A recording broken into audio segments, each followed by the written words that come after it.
That's the catch about making long form storytelling is you may not get to finish the story. If it's not an episodic show, that's a real danger. And, now that it's over and we got to do it, I'm so grateful.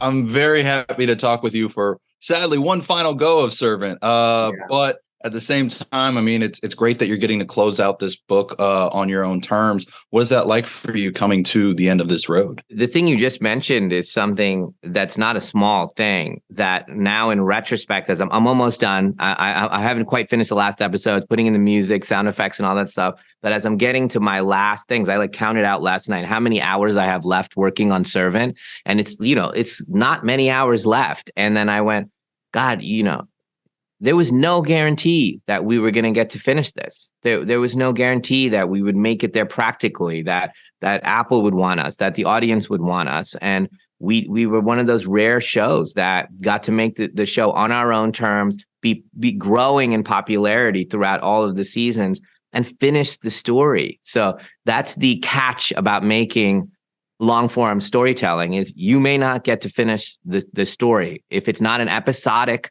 show, that's a real danger. And, now that it's over and we got to do it, I'm so grateful. I'm glad that you got to do it because I've loved seeing the journey these characters have taken throughout the years.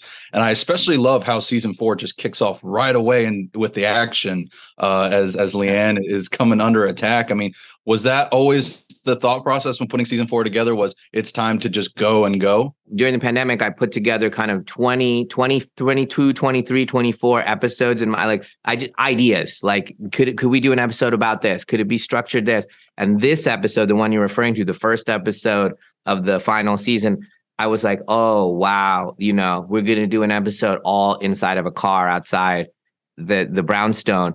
That should be the first episode of the final season. So we're like, hey guys, we're in it. We're full tilt boogie now into the final battle. So what were some of the biggest challenges then, specifically putting together that episode where you are primarily filming in a car? If I had the time, I would have directed that episode. I love the challenge of the confinement, the extreme confinement and the paranoia and the suspense that comes. And Dylan, who ended up directing it, he's such a physical director, and it is a super challenging episode because it's epic. There's a lot going on there. It's one of our biggest episodes, so it took a lot of choreography to get it right. On both, we're shooting in Philadelphia in the middle of the street, shutting down the street, and doing all this stuff, and all of these events that are happening.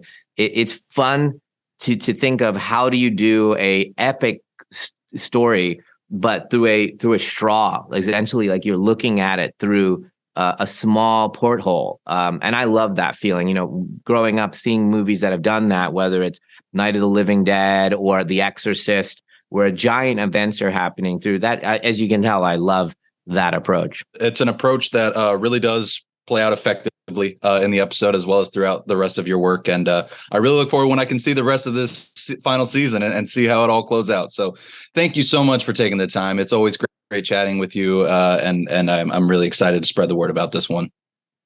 Take care. Great talking to you again.